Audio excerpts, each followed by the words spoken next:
সৃষ্টিকর্তা বা স্রষ্টাকে আমাদের স্বাভাবিক জ্ঞান দিয়ে শুধুমাত্র স্বাভাবিক জ্ঞান বুদ্ধি দিয়ে বোঝা সম্ভব কি না, ঠিক আছে, এই বিষয় নিয়ে আমরা আলোচনা করব। মূলত যেটাকে বলা হয় ফিতরাত নিয়ে জন্মগ্রহণ। প্রতিটা মানুষ এক সৃষ্টিকর্তার ফিতরাত নিয়ে জন্মগ্রহণ করে, এরকমটা আমরা হাদিস থেকে জানি। এটা একটা দর্শন ভিত্তিক প্রমাণ আমরা ছোট্ট একটা গল্পের মাধ্যমে আপনাদেরকে শোনাবো। এই গল্প আমাদেরকে ইমানে বৃদ্ধি করতে ইনশাআল্লাহ সাহায্য করবে, তো সেই জন্য আপনার ভিডিওটা শেয়ার করতে পারেন। 1671 সালে অক্সফোর্ডের অধ্যাপক এডওয়ার্ড পোকক নামে একজন আছেন। তিনি একটা বই ল্যাটিন ভাষায় অনুবাদ করেন। বইটা মূলত প্রমাণ করে যে কোনো ধর্মগ্রন্থ ছাড়াও একজন মানুষের পক্ষে শুধুমাত্র তার স্বাভাবিক যুক্তি দিয়ে সৃষ্টিকর্তাকে প্রমাণ করা সম্ভব। অক্সফোর্ড বিশ্ববিদ্যালয়ের গবেষক অলিভেরা পেট্রোভিচ বিভিন্ন সংস্কৃতির, যেমন জাপান, ব্রিটিশ, এদের যে শিশুরা আছে, মানে ধর্ম হোক যে কোনো সংস্কৃতি, তাদের উপর একটা গবেষণা চালায়। তিনি দেখেন যে সংস্কৃতি যাই হোক না কেন, শিশুরা প্রাকৃতিকগতভাবে বিশ্বাস করে যে প্রকৃতির সমস্ত বস্তু, যেমন পাহাড়, গাছ, প্রাণী, এগুলো কোনো মানুষ সৃষ্টি করে নাই। কোনো বাচ্চা বলবে না যে অমুক কুকুরকে মানুষ সৃষ্টি করছে, এরকম না। এমনি হয়ে গেছে, এগুলো তারা বিশ্বাস করে না, বরং এগুলো কোনো ঈশ্বর বা কোনো অতি প্রাকৃতিক সত্তা তৈরি করছেন। তিনি বলেন, ওই লোকটা বলছেন যে believe in god is not taught, it is innate. ঈশ্বরের বিশ্বাস শেখাতে হয় না, এটা জন্মগত। তো যাই হোক, আমরা মূল গল্পে এবার আসি। আমরা কল্পনা করবো, আমরা খুব ডিপলি একটা কল্পনা আপনারা চান, একটা শিশু একটা নির্জন দ্বীপে বা মরুভূমিতে একা বড় হইতেছে। তাকে কেউ ধর্ম শেখায় নাই, এমনকি তাকে নাস্তিকতাও শেখায় নাই কেউ। সে সম্পূর্ণ প্রাকৃতিকভাবে বড় হয়েছে। ভারত মহাসাগরের কোনো এক অজানা নিরক্ষীয় দ্বীপে এই শিশুর আগমন ঘটছে সামহাউ। তার কোনো মানব পিতা মাতা ছিল না, আমরা ধরতেছি।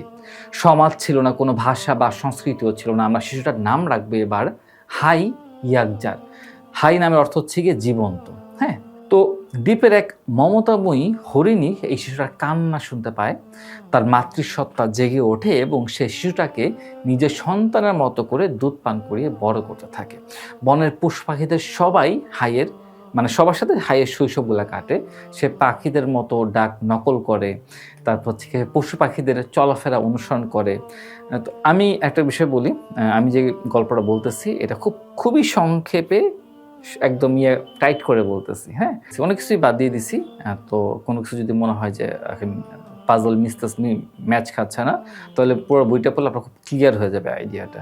তো হাই তার জীবনের সব থেকে একটা বড় মোড় আসে যখন তার সেই পালক মা হরিণীটি বার্ধক্যজনিত কারণে মারা যায়। হাই তাকে ডাকে, ঠেলা দেয়, ধাক্কায়, কিন্তু মা তো নড়ে না। সে বুঝতে পারে না যে কি হয়েছে মায়ের। সে ভাবে মায়ের শরীরের কোনো অঙ্গ হয়তো সমস্যা হয়ে গেছে। এভাবে করে অনেক সময় পরে সে বুঝতে পারে বা বুঝতে চেষ্টা করে আসলেই কি হয়েছে মায়ের। তার পা, মাথা, চোখ সব তো ঠিকই আছে। সত্য উদ্ঘাটনের জন্য সে ধারালো একটা পাথর নেয়। তার মাথা ঢুকে আমাকে সত্য বের করতেই হবে। সে ধারালো একটা পাথর নেয়, পাথর নিয়ে যে তার হরিণীতে আছে তার বুকে সে অপারেশন করে। সে তাকিয়ে দেখে ভেতরে কিছু মাংসপিণ্ড, হাড় এবং রক্ত ছাড়া আর কিছু নাই। সে শরীরের ভেতরে প্রতিটা অঙ্গ আলাদা আলাদা করে। মৃত সব প্রাণীর ভেতরে প্রায় সে একই রকমের জিনিসটা দেখে যা তার মায়ের ভেতরে আছে। তাহলে যখন চলাচল করতো তার মা হরিণীটা, কি এমন ছিল যার কারণে সে চলাচল করত? জীবিত অবস্থা যা থাকে মৃত অবস্থা তো তাই আছে। তাহলে কি নাই, কি এমন ছিল যে চলাচল করত? কি এক কারণে এত আবেগ ছিল, কান্না ছিল, সে খুঁজে পায় না। তখন সে এক গভীর সত্য উপলব্ধি করে। যে সত্তাটা এই হরিণীর এই দেহকে সচল রেখেছিল, ইয়াকজারকে, হাইকে স্নেহ করত, দৌড়াইতো এই হরিণটা, ওই সত্তাটা এই রক্ত মাংসের দেহ না। এই উপলব্ধিটা সে করতে পারে। বুঝতে পারছেন সেটা? সেই সত্তা বা রূহ দেহ ছেড়ে চলে গেছে, এবং চলে গেছে দেখে এই অবস্থা। সে কিছু একটা যে মিসিং আছে, ওই যে মিসিং শুধুমাত্র হরিণী না, হাই লক্ষ্য করলো যে সকল প্রাণীরই একই অবস্থা, একই দশা। শরীরের দৃশ্যমান সব কিছুই আছে, কিন্তু এরপরও কিছু একটা নাই, যার ফলে প্রাণীগুলো এখন আর আগের মতো কথা বলে না, ডাকে না, কিচ্ছু করে না। সে বুঝতে পারে যে দেহ কেবল একটা খোলস মাত্র। এখান থেকে তার ভাবনা আসে, দৃশ্যমান জগতের পেছনে অদৃশ্য এক শক্তির অস্তিত্ব আছে। এর কিছুদিন পরে হাই আকাশের দিকে নজর দেয়। সে দিনের বেলার সূর্য, রাতের বেলার চাঁদ ও নক্ষত্রের সুশৃঙ্খল যে আবর্তন আছে সেটার দিকে সে তাকায়। আমি এই যে গল্পটা বলতেছি এটা কিন্তু অ্যাকচুয়ালি হাই যে ব্যক্তি আছে, ছোট থেকে বড় হইতেছে, তার পয়েন্ট অফ ভিউ থেকে, আমি কোনো বিজ্ঞানের পয়েন্ট অফ ভিউ থেকে না, কোনো থিসিস থেকে না, একটা স্বাভাবিক একটা ওই শিশুর যখন বড় হয়েছে ওই তার পয়েন্ট অফ ভিউ থেকে সে যে দুনিয়াকে দেখে তার পয়েন্ট ভিউ থেকে আমি গল্পগুলো পড়তেছি। তো আপনাকে যদি বুঝতে হয় তার পয়েন্ট অফ ভিউ থেকেই বুঝতে হবে। তো সে দেখে যে দিনের বেলা সূর্য, রাতের বেলার চাঁদ ও নক্ষত্রের যে সুশৃঙ্খল আবর্তন আছে সে লক্ষ্য করে। সে দেখে আগুনের ধর্ম উপরের দিকে ওঠা আর ভারী বস্তু ধর্ম নিচের দিকে পড়া। ঋতুর যে পরিবর্তন, জোয়ার ভাটা এবং দিন রাত্রির যে নিখুঁত আসা যাওয়ার মধ্যে সে কোনো প্রকার বিশৃঙ্খলা খুঁজে পায় না। সে যুক্তি দাঁড় করায় একটি ছোট্ট লাঠিও নিচ থেকে তো লড়তে পারে না, তাই না? কেউ না কেউ তাকে নাড়ায়। তাহলে এই বিশাল বিশাল সূর্য, চন্দ্র, নক্ষত্র কি নিজে থেকেই ঘুরতেছে, নিজেই ঘুরতেছে সম্ভব? নিশ্চয়ই এদের একজন পরিচালনাকারী আছে যিনি এই মহাজগৎকে নিয়মের সুতোয় বেঁধে রেখেছেন। একটা ছেলে যাকে কেউ ধর্ম বা নাস্তিকতা কিছুই শেখায় নাই, তার পক্ষে সব থেকে যৌক্তিক একটা সমাধানের দিকে এভাবেই সে এগিয়ে যাচ্ছে। সে নিজে থেকেই বুঝতে শেখে যে এই সব কিছুর পেছনে সৃষ্টিকর্তা আছে। এটা তিনি কনফার্ম হয়ে যান। তো আমরা এখন বুঝতে পারলাম যে সৃষ্টিকর্তাও বোঝা সম্ভব একটা সাধারণ মানুষের পক্ষে, তার জন্মগত ফিতরাত। হাই তার চারপাশে জীবজন্তুর দিকে ভালোভাবে তাকায়। এবার সে দেখে প্রতিটা প্রাণীর গঠনে, আকৃতিতে কোনো না কোনো কাজ আছে, অপ্রয়োজনীয় কোনো অঙ্গ নাই। এই প্রকৃতিতে এই প্রাণীগুলো একটি অন্যটির পরিপূরক হিসেবে কাজ করছে। হরিণের ক্ষিপ্রতা, বাঘের শক্তি, পাখির উড়ার ক্ষমতা, সব কিছুর পেছনে একটা অসাধারণ বুদ্ধিমত্তার ছাপ। সে চিন্তা করে যিনি এই সব কিছু তৈরি করেছেন তিনি অবশ্যই এই সব কিছুর চেয়ে উত্তম ও পূর্ণাঙ্গ। এইগুলো কোনো কিছুই এমনি হতে পারে না। এসবের পেছনে যিনি আছেন তিনি অবশ্যই সর্বশক্তিমান এবং সর্বজ্ঞানী। হাই এবার 3 নাম্বার সত্য উদ্ঘাটন করে, যে আছে সে তো একজন, সে কোনো সৃষ্টিকর্তা আছে এবং সে এমনি না, সে অবশ্যই তাকে সর্বশক্তিমান হইতে হবে এবং তাকে সর্বজ্ঞানী হইতে হবে। এরপর যেটা হয়েছে, হাই চিন্তা করতে থাকে যে এই যে সব কিছু সৃষ্টিকর্তা সম্ভবত একজন, হয়তো একজনই হবে। তার এই চিন্তার পেছনে একটা কারণ আছে। একটা প্রাণী যেমন হাত, পা, চোখ, কান সব কিছু আলাদা আলাদা, তাই না? কিন্তু সব কিছু মিলিয়ে সে একটা প্রাণী, রাইট? এই প্রাণীর ভেতরে ঢুকে তাকে যে নিয়ন্ত্রণ করতেছে একটা অদৃশ্য সত্তা, আমরা শুরুতে বলছিলাম। এখন প্রাণীটির যদি হাত, পা এগুলোর আলাদা আলাদা অদৃশ্য সত্তা থাকতো তাহলে কি হইতো? মনে করেন যে আমি মারা গেছি, হ্যাঁ, বা মাথা, এগুলো প্রত্যেকটা আলাদা আলাদা রুহ আছে, আলাদা আলাদা সত্তা আছে। এখন কোনো কারণে আমার শরীরের সত্তাটা বের হয়ে গেছে, মারা গেছি আমি, কিন্তু আমার হাতের সত্তা ঠিকই আছে, আমার পায়ের সত্তা ঠিকই আছে। তো তাহলে কি হবে? আমার হাত থেকে তো রুহ বের হয়ে যায় নাই, ওই হাতের মতো কাজ করতেছে, পা পায়ের মতো কাজ করতেছে। এবং যেহেতু প্রত্যেকটা আলাদা আলাদা সত্তা আছে তো ও নিজ ডিসিশন নিতেছে, আলাদা আলাদা কাজ করতেছে। এমনটাই হওয়ার কথা ছিল। আমাদের সব কিছু হাত এগুলো আলাদা আলাদা হইলেও আমরা পুরাটা মিলায় এক, এবং আমাদের শরীরের সত্তা হচ্ছে একটাই।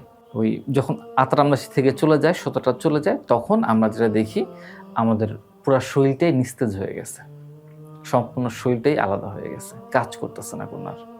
তো এই যে শরীরের যে আলাদা আলাদা পার্টস আছে এই সবগুলো মিলেই হচ্ছে আমাদের একটা সত্তা। এইবার একইভাবে এই যে মহাবিশ্বের যে বিশাল এক মহাবিশ্বর যে এই যে সূর্য, তারা সব কিছু এই পুরাটা মিলে একটা অখণ্ড শরীর, একটা শরীর। সূর্য পৃথিবীকে আলো দেয়, বৃষ্টির পানি গাছকে বাঁচায়, সব কিছু একে অপরের পরিপূরক, একটির সাথে আরেকটা সংযুক্ত।